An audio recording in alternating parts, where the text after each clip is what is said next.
Zone 1, which is your most intensively visited zone. And for us, it starts out with this deck. And with this deck comes quite a bit of edge interface. And each one of these corners, we've put in a nice little garden bed. And these we try to put in with intensive culinary gardens. Over here we have bee balm, Monarda diadema. We've got lemon balm, Melissa officinalis, comfrey. There's mint. This is our garden shed. This is an old structure that was here when we bought the property, and it's been very useful. So on the front of the garden shed, on either side of the door, we've got, once again, cattle panel trellises. Hopefully later on in the season these will have trellis tomatoes.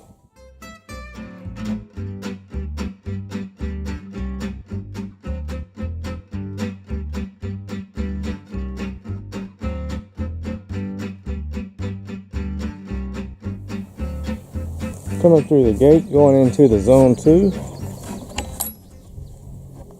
Comfrey is one of the plants we really love to use around here for so many different things. It's a great bee forage.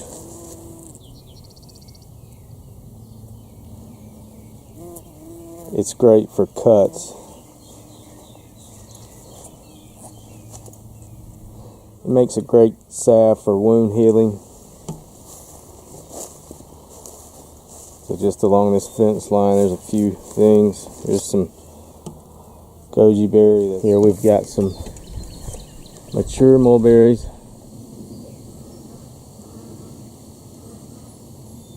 This is a white mulberry, Morris alba. And right beside it is a red mulberry.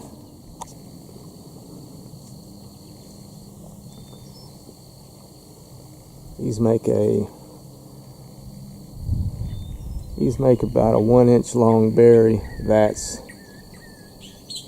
somewhat similar to a blackberry.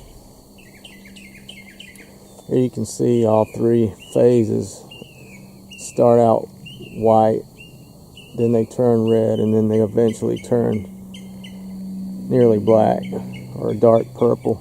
This is a large honeysuckle vine that's in full bloom at the moment and very fragrant. I wish you guys could smell this.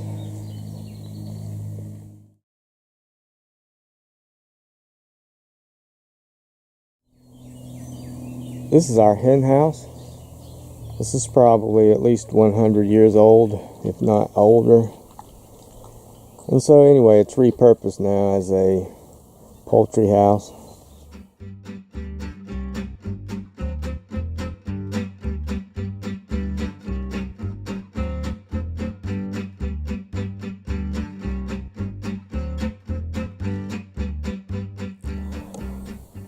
I try to limit the amount that I mow to just the bare essentials, and the rest we let grow.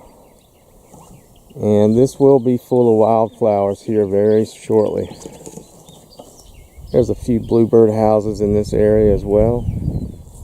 There's a black chokeberry. Down here we can see there's comfrey with this fruit tree, which that's a recurring theme. I usually use comfrey with all of the fruit bearing trees just for living mulch. Here's another peach tree.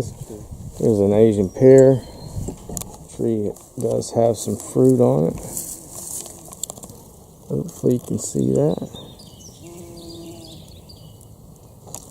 Over here we've got some Jerusalem artichoke in a raised bed garden. Here's some more raised beds, and these contain tomatoes, and they're trellised along a cattle panel that's fastened to some T-posts. Here's the focal point of this zone 2. Beautiful element here. This mature black walnut tree, affectionately called La Madre, the mother. I think my wife calls it Abuela, the grandmother.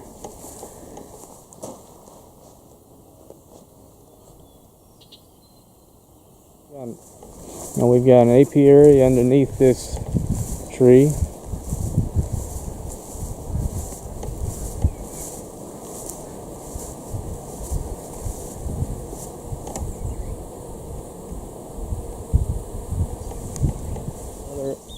Another element is our greenhouse, and this one was built using cattle panels, and I think the whole build was less than $200.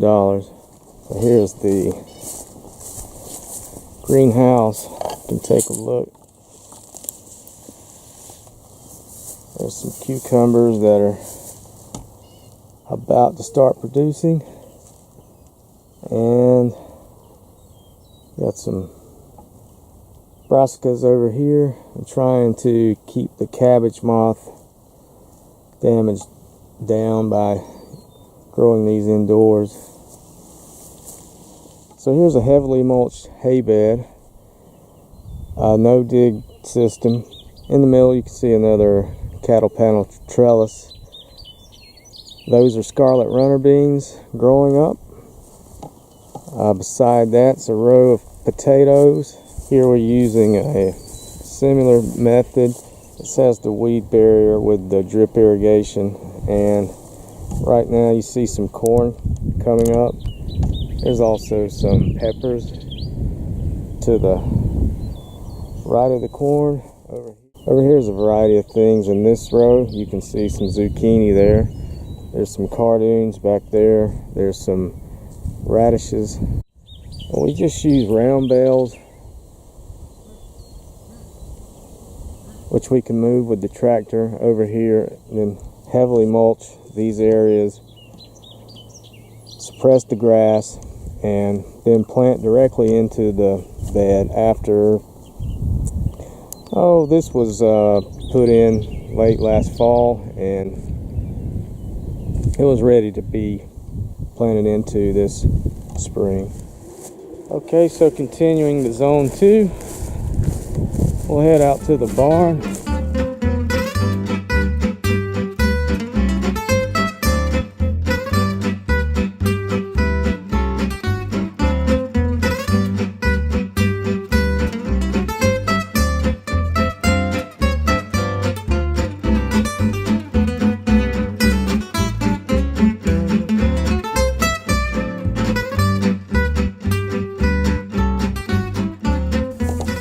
So this is the Zone 3 food forest project out here at Idlewood Farm. We'll take a look out here at some of the swales. I'm standing out here in one of our swales. This is our Zone 3 food forest. This was installed last year in 2017. So it's a young swale system. It's a young food forest. There's about 1,000 feet of swale out here. They're about, I'd say,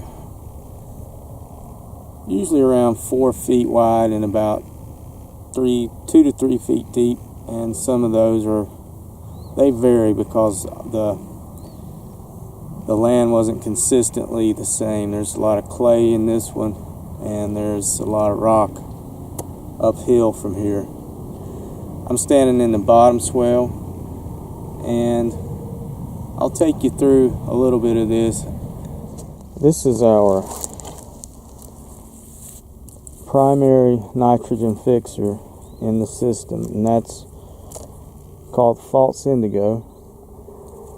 I think we had 100 of these, and as far as I can tell, I think we got about a 99% success rate with these false indigos. These work well and they're native. So here's a blooming false indigo, and you can see the bluish flowers, which is the reason for the name false. And this is a butterfly attractant, a nitrogen fixer, our primary support species. This is some of our swale plantings here. Right here is bee balm, monarda.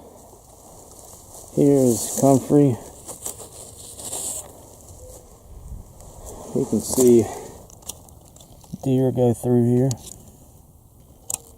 quite a bit. That must be a coyote.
This is the Zone 5 fish pond.